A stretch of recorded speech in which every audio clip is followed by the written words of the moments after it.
Are cough syrups dangerous? Now, the viral infections, especially upper respiratory tract infections like allergic rhinitis, throat infections, and cold and cough are common among toddlers and preschoolers. The chance of spreading the infections are more because the little ones cannot remember to use a handkerchief and cannot be expected to use a mask.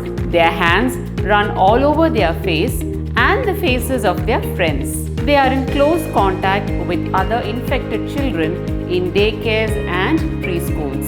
Nasal decongestants like phenylephrine hydrochloride, antihistamines like chlorpheniramine maleate, and pain relief medications like acetaminophen can help relieve the symptoms.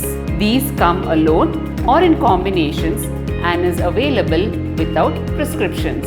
CDSCO, the regulatory authority, has instructed drug makers not to sell FDC of chlorpheniramine maleate and phenylephrine for kids below the age of 4 years as the adverse reactions have been noticed. Manufacturers should have a warning with this regard on the label and package insert. So what to do if an infant has cough?